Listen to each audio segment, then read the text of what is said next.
Fala aí, meu camarada, minha camarada, tranquilão? Tudo bem? Vamos resolver aqui mais uma prova da ESA, tá?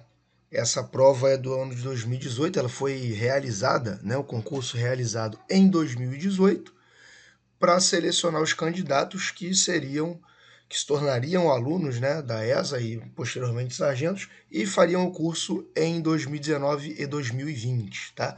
Portanto, agora a gente está em 2020, foi a prova do ano retrasado, no caso, prova realizada em 2018, tá bom?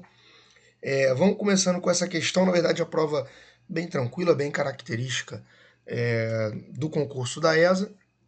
Vamos agora para a correção e ver questão por questão, beleza?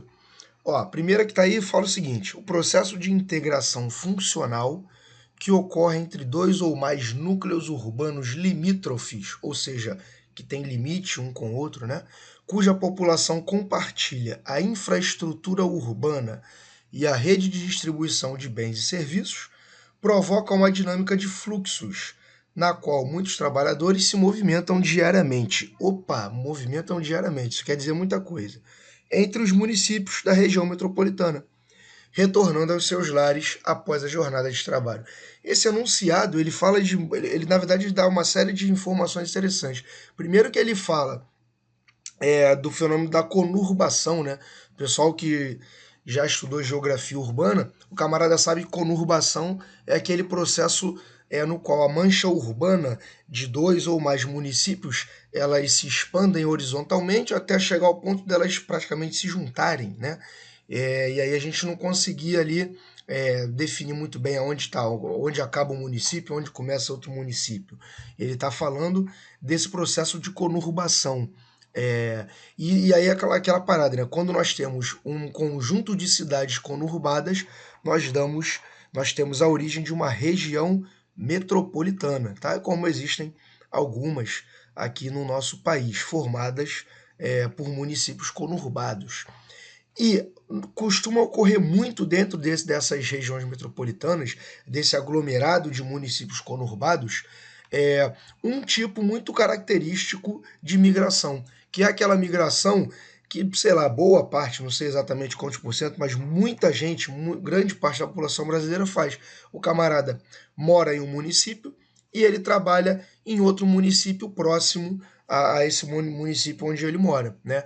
Geralmente, acontece muito do cara morar nas chamadas cidades dormitório, né? Por que cidades dormitório? Porque são cidades cuja economia não é tão bem desenvolvida, cidades que o setor de serviços também não é tão exuberante, então acaba que não tem muitas ofertas de emprego e as pessoas moram ali, mas trabalham em municípios vizinhos que tenham atividades econômicas mais desenvolvidas, centros comerciais, bancários, industriais, etc. E aí, esse camarada ele mora na cidade de dormitório e ele trabalha geralmente numa área mais central da sua região metropolitana. E ele vai todo dia e volta. Ele vai de manhã, pega o ônibus, o trem, o carro, enfim, o transporte que for mais viável para ele. Ele vai para o trabalho dele, no final do dia ele volta. Né? O cara pode sair da sua cidade para ir para outra estudar, enfim. O nome dado a esse movimento de ida e volta, ida e volta, ida e volta, né, que é repetido praticamente todo dia, ele é chamado de movimento pendular, é a migração pendular. Por que pendular? Porque o camarada está na cidade A, vai para a cidade B. Está na cidade A, vai para a cidade B. Está na cidade A, vai para a cidade B. Todo dia ele faz e refaz esse mesmo caminho. Isso é como se fosse o movimento de um pêndulo, né? Ele vai e volta, vai e volta. Não tem nem muito mistério, tá, gente? Essa questão realmente muito tranquila. Se vocês quiserem descartar todas as outras, perene é aquilo que é direto, é para sempre, né? Então, sei lá, se você quiser falar de uma migração que é perene, de um movimento de pessoas que é perene, tu tá dizendo que o camarada sai de um lugar, ele vai para o outro e fica lá para sempre. Não é o caso, pelo contrário, o camarada tá indo e voltando todo dia.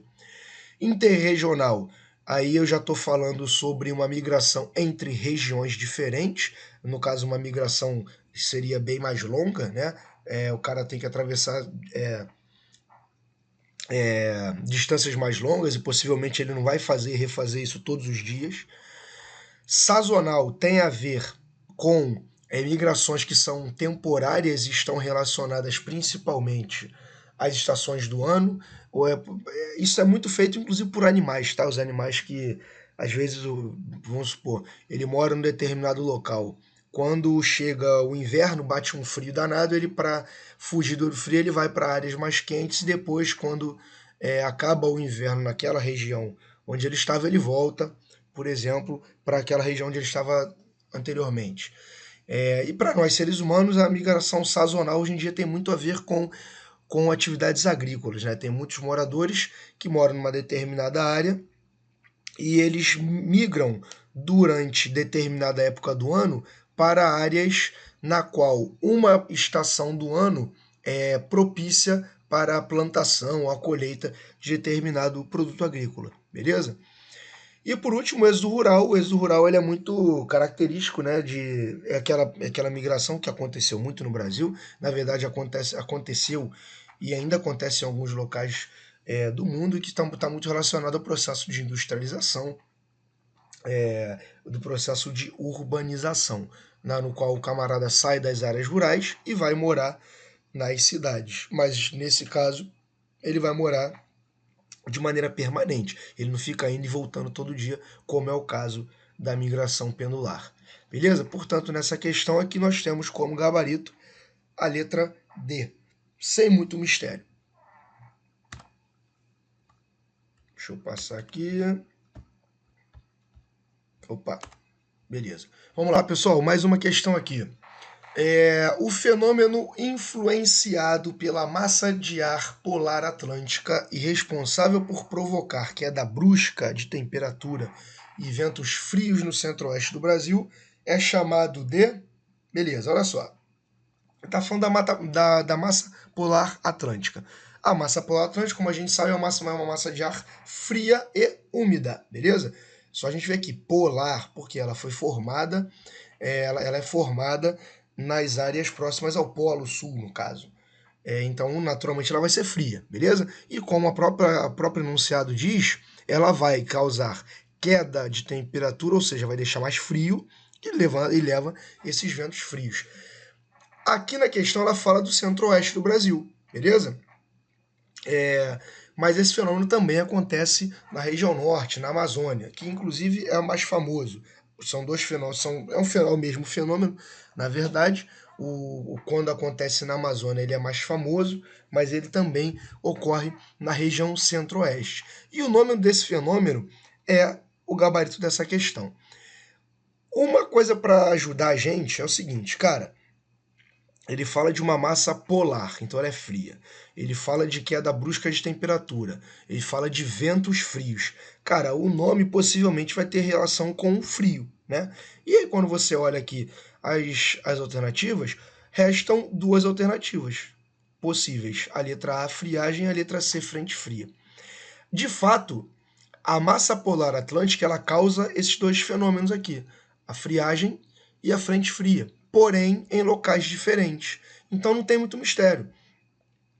No caso da frente fria, a massa polar atlântica realmente causa frente fria, mas em outros locais, não é no centro-oeste. Sobretudo, a frente fria acontece no litoral brasileiro, né? Principalmente na região sudeste. O que é uma frente fria? Frente fria é o fenômeno no qual uma massa de ar fria, no caso a massa polar atlântica, avança sobre uma massa de ar quente. Né? Que no caso, qual é a massa de ar quente que atua ali no litoral brasileiro, principalmente no sudeste? É a massa tropical atlântica. Então eu tenho uma massa de ar fria avançando sobre uma massa de ar quente. Esse é o fenômeno da frente fria. Mas isso acontece aonde no nosso território? Litoral, principalmente na região sudeste. Agora, esse fenômeno de queda brusca nas temperaturas, né, que ocorre geralmente em alguns poucos anos, em alguns poucos dias do ano, ele é chamado de friagem, tá? O nome desse fenômeno aqui é a friagem, que acontece tanto na Amazônia quanto na região centro-oeste. Beleza? Então, uma questão muito tranquila, na verdade, ela poderia até te confundir, mas se você souber onde ocorre cada um desses fenômenos, você não vai cair do cavalo, você vai conseguir resolver tranquilamente. Beleza? Para a gente ver aqui as outras opções, vamos falar rapidinho aqui. Convecção. Gente, movimento convectivo é um movimento vertical, tá? E geralmente é um movimento vertical que tem retorno, principalmente quando a gente está falando de ar. No caso, o que acontece?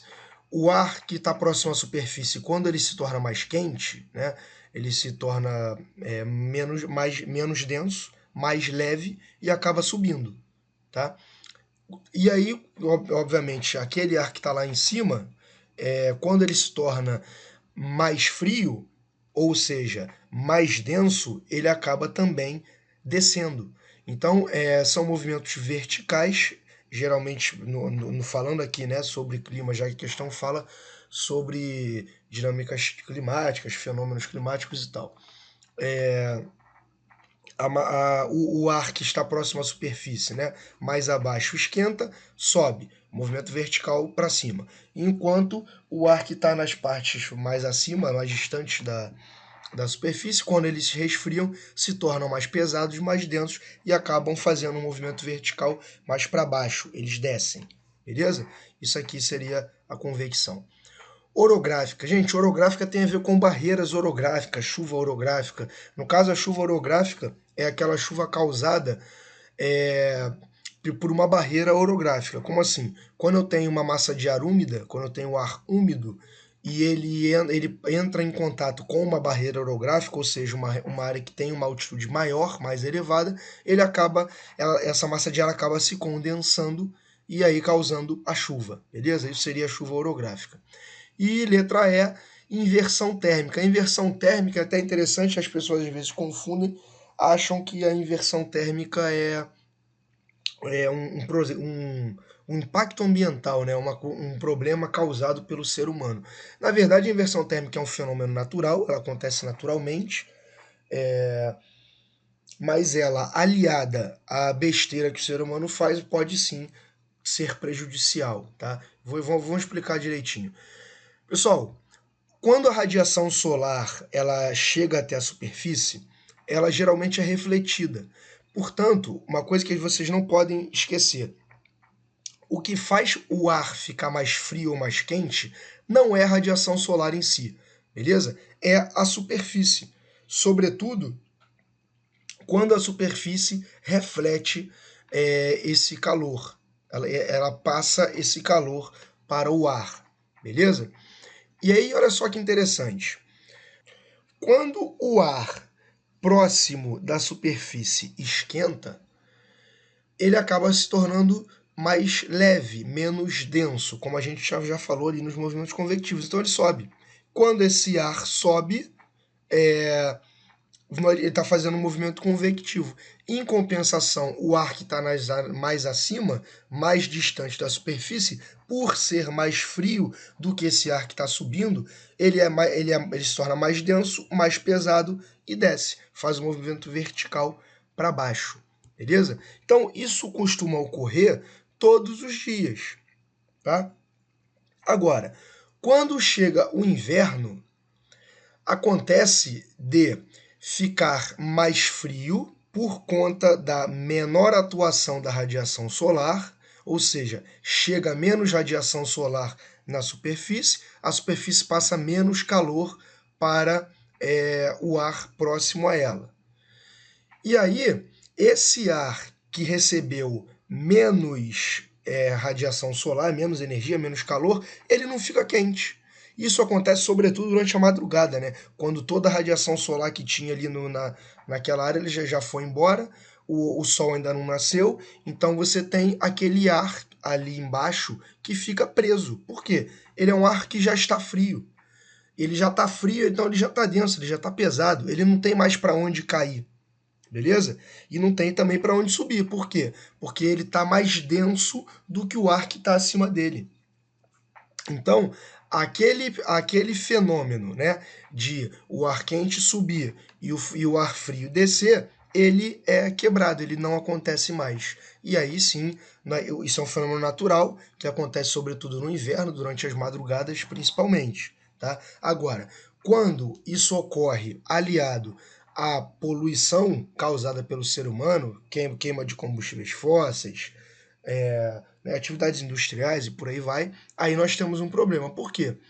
Aquele processo normal, natural, né, do ar ele subir e depois descer à medida que ele esquenta e se resfria, esse movimento é quebrado.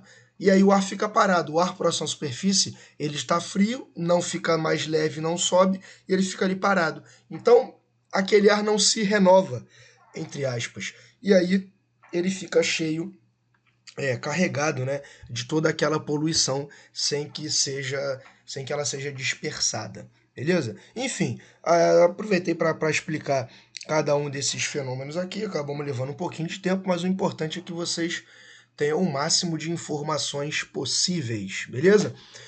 Portanto, aqui o gabarito dessa questão é a letra A, fenômeno da friagem, que acontece na Amazônia e também na região centro-oeste, beleza?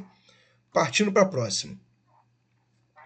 O período entre 1968 e 1973, conhecido como Milagre Econômico Brasileiro, permitiu um acelerado crescimento da economia brasileira.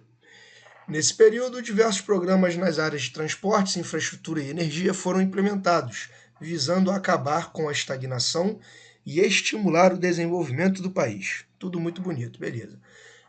Dentre os projetos iniciados no período citado acima, a única alternativa correta é... Gente, vamos lá.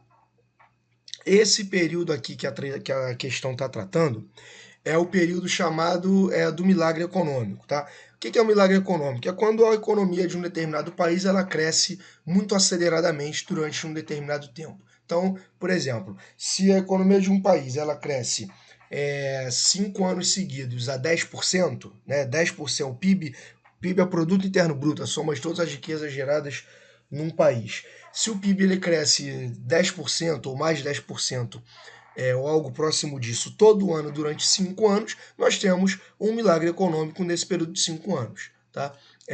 Hoje em dia, isso acontece com a China. Né? A China é quem passa por um crescimento absurdo, inclusive passa hoje por uma desaceleração. Para vocês terem ideia, a desaceleração da China causa crescimentos do PIB de 7%, enquanto todo o resto do mundo cresce 1%, ou até mesmo crescimentos negativos. Então, esse fenômeno ocorreu no Brasil durante esse período aqui, entre 68 e 1973. Tá? Isso foi conhecido como milagre econômico brasileiro. Como que foi feito esse milagre econômico? Como é que o Brasil conseguiu crescer tanto nesse período? Através de empréstimos, sobretudo através de empréstimos que vinham de fora.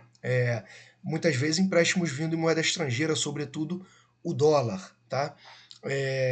Isso acabou trazendo mais tarde uma série de problemas para a economia brasileira. Claro que durante esses 5 anos foi bacana, foi legal, mas depois o Brasil teve muitos e muitos problemas por conta desses empréstimos e desse crescimento que acabou sendo meio artificial, meio forçado, vamos dizer assim, né? Então, década de 80, o Brasil começa a sofrer com uma inflação absurda, a dívida externa explode, como a dívida era, a maior parte dela, indexada em dólar, vem a crise do petróleo, a cotação do dólar explode e o Brasil fica com uma dívida externa gigante, né?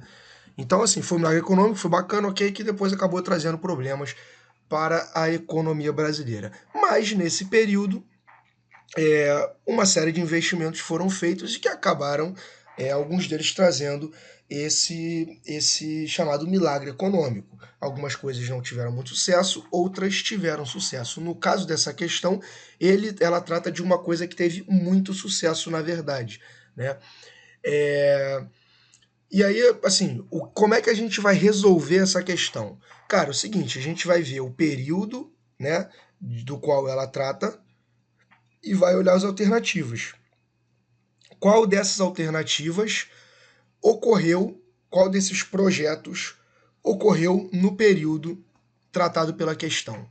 é basicamente isso, a gente não tem muito como resolver de outra maneira. Não era uma questão fácil, não, tá? Era talvez tenha sido a questão mais complicada dessa prova. Vamos lá. A letra A fala da Estrada de Ferro Vitória-Minas. Olha, a Estrada de Ferro Vitória-Minas, ela até existe até hoje, mas ela é muito antiga, ela é lá do início do século XX, tá? Agora eu não tenho certeza se é 1903, 1907, mas ela começou a ser construída no início do século XX, muito antes desse período aqui de 68 a 73, beleza? Portanto, não é ela. Usina de Itaipu, pode ser. A usina de Itaipu, como eu falei, né, foi, na verdade, um grande símbolo desse milagre econômico brasileiro. É uma usina de grande porte. Na verdade, ela é uma usina binacional, ela foi construída em parceria com o Paraguai, beleza? Inclusive, até hoje, toda a energia gerada, né, uma usina hidrelétrica, toda a energia gerada na usina de Itaipu, ela é metade do Brasil, metade do Paraguai. E quase praticamente todo ano o Brasil compra o excedente que é gerado pelo lado paraguai, tá? Enfim, a usina de Itaipu é realmente um símbolo desse período e é tratada inclusive como uma das 7 maravilhas da engenharia moderna. É realmente uma construção grandiosa, com uma geração de energia absurda e que durante muito tempo foi a maior usina hidrelétrica do mundo. Ela perdeu esse posto recentemente para uma usina chinesa, beleza? Então, tem tudo para ser letra B, mas vamos ver as outras questões se a gente não pode dar mole. Letra C, usina hidrelétrica de Belo Monte. A usina hidrelétrica de Belo Monte também é uma obra bem interessante, grandiosa, não tanto quanto a usina de Itaipu, até porque atualmente, né, por conta de todas as questões ambientais, os impactos ambientais causados para a construção de uma usina hidrelétrica desse porte são muito grandes. Então a usina de Belo Monte não é do mesmo porte de Itaipu, mas é uma usina de grande porte também, feita na região norte, mas ela é construída bem mais recentemente, é um projeto recente, beleza? Já nos anos 2000, beleza? Então, não é o caso também do seu gabarito da letra C. Letra D de dado, Ferrovia Norte-Sul. Cara, Ferrovia Norte-Sul, na verdade, é mais uma ideia do que propriamente uma ferrovia, né? É a ideia de promover a integração nacional, sobretudo na direção norte-sul, né? Entre o norte do Brasil e o sul do Brasil, através de uma ferrovia, interligando, né, várias áreas do território brasileiro. Passaram-se anos e até hoje a Ferrovia Norte-Sul ela não saiu do papel, pouquíssimos trechos já foram construídos e estão em atuação, né? Então, Ferrovia Norte-Sul não é um projeto dessa época, não foi construído nessa época e até hoje é uma coisa que ainda não saiu do papel, beleza?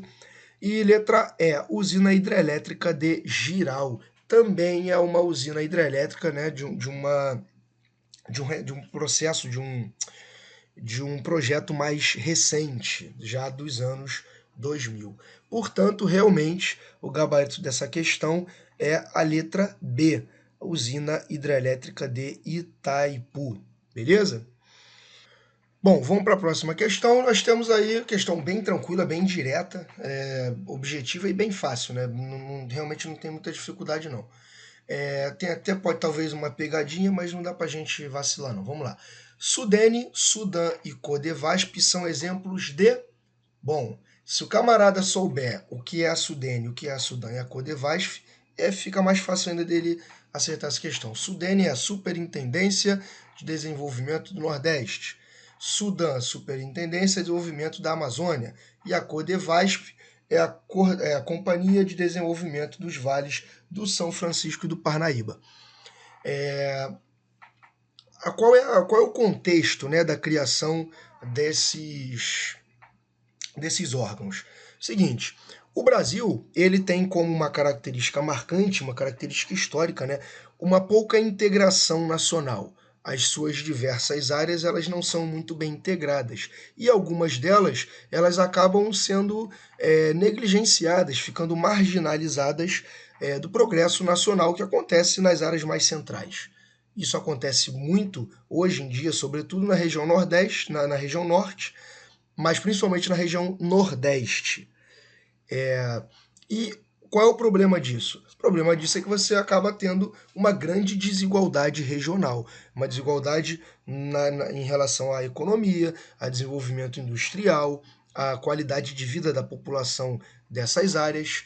Então, se você comparar, por exemplo, o IDH, o IDH é Índice de Desenvolvimento Humano, tá? Que serve para medir basicamente a qualidade de vida, levando em conta alguns critérios bem específicos. Se tu pegar o IDH de uma cidade, sei lá, do interior paulista, interior de São Paulo, que é o estado com maior PIB, o estado mais rico, entre aspas, do Brasil, você vai perceber que tem um IDH muito maior do que uma cidade lá do sertão nordestino.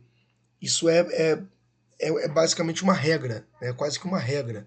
Por quê? Porque você tem desenvolvimento econômico muito maior no Sudeste, desde o ciclo do café, passando pela industrialização, o processo de urbanização do Brasil, nós temos o centro-sul, né, do Brasil, sobretudo a região sudeste, mais desenvolvida, enquanto região norte e nordeste acabaram ficando um pouco marginalizadas, vamos dizer assim, à margem mesmo desse progresso, sobretudo econômico. Para resolver esse problema, aliás, para tentar resolver esse problema, foram criadas esses órgãos, a Sudene, a Sudan e a Codevasf. O que acontece?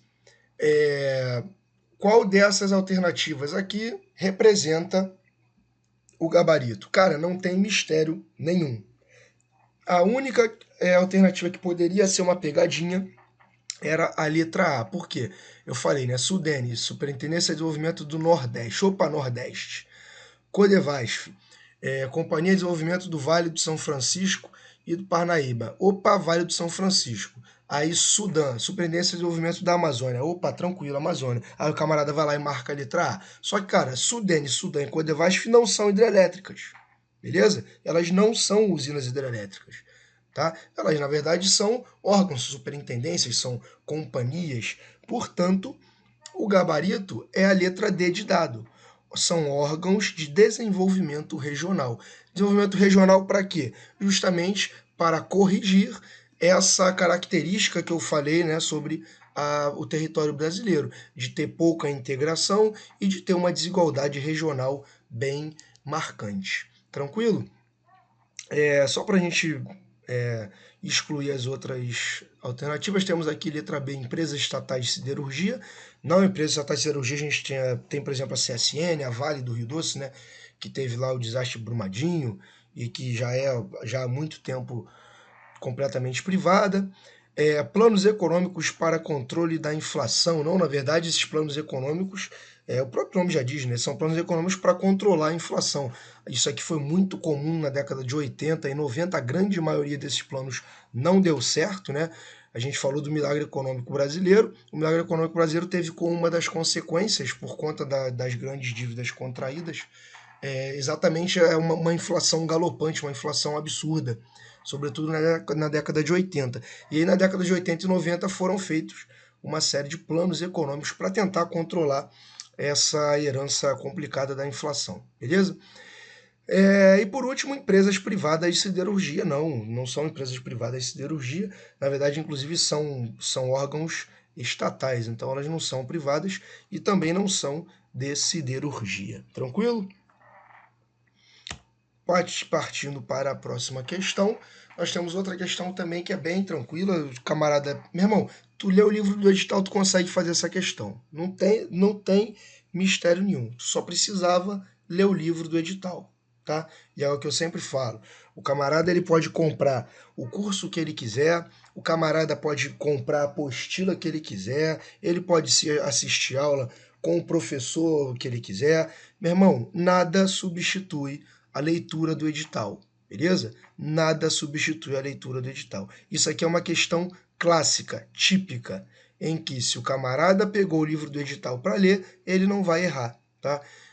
Eu estou falando isso porque, mas então não adianta assistir aula. Óbvio que adianta assistir aula, é claro que é muito bom para ilustrar, para mostrar as coisas com mais clareza para você, para tirar dúvidas, e até para apresentar o conteúdo de uma maneira mais simples, mais mastigada, vamos dizer assim. Agora, meu irmão, não adianta, nada substitui o livro do edital.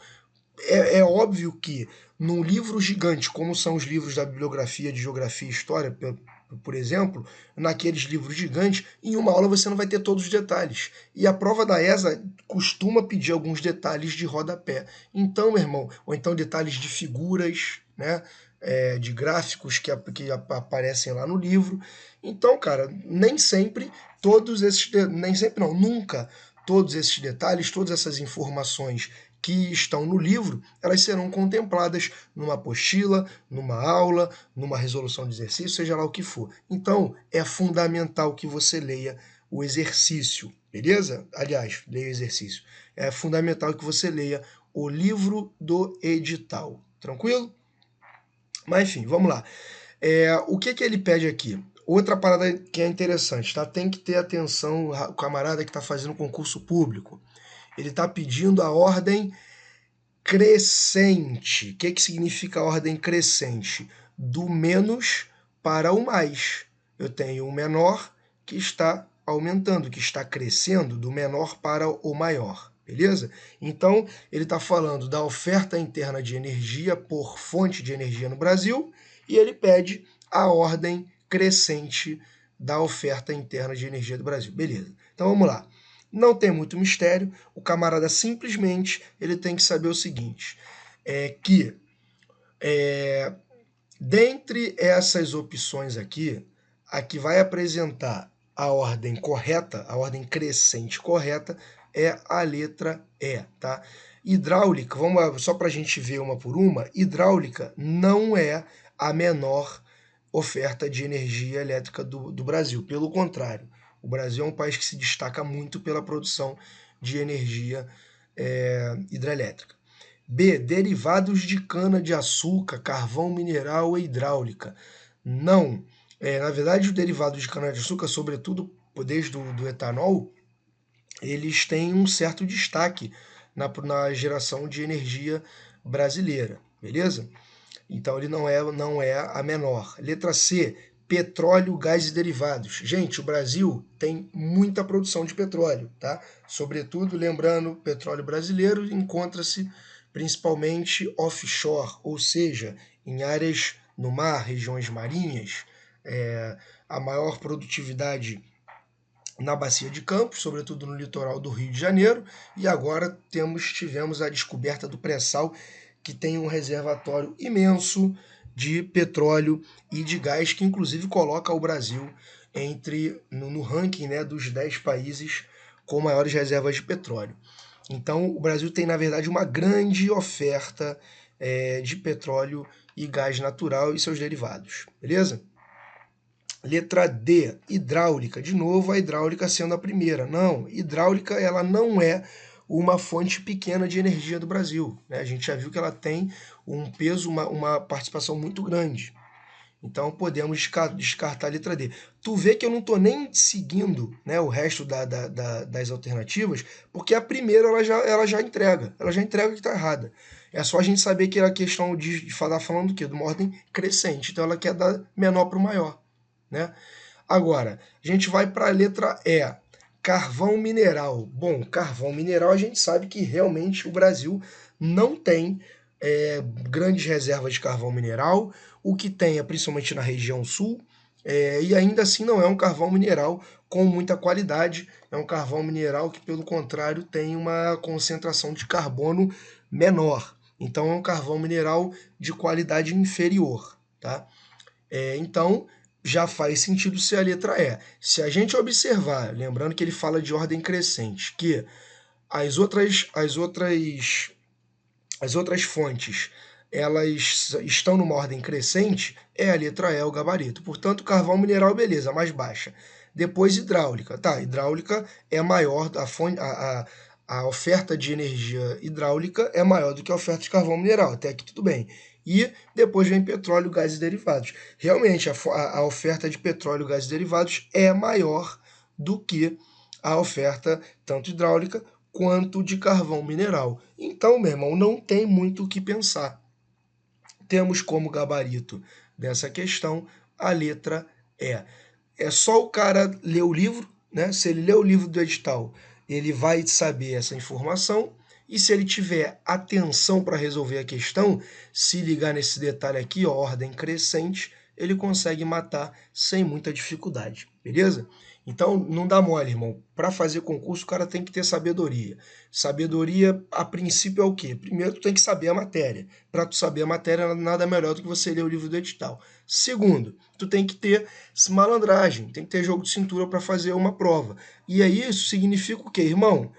Não fica dando mole, não pode deixar passar despercebido coisas como esse ordem crescente aqui. Ordem crescente é do menor para o maior. Então bastava você encontrar a alternativa que apresentava oferta de energia, né, da menor fonte para a maior. Tranquilo? Então não tem muito mistério. E aí a gente encerra, porque na verdade essa questão aqui ela foi anulada, uma questão, enfim, bem mal formulada realmente, e ela acabou sendo anulada, e aí não então é melhor a gente nem vê-la. Mas então nós tivemos essas 5 questões resolvidas, não tem muito mistério, é uma prova bem tranquila, essa de 2018, e se o camarada estudar, se ele acompanhar direitinho, ele não vai ter muita dificuldade, beleza? Então, é isso aí, um abraço, até a próxima. Fiquem com Deus. Valeu, Brasil.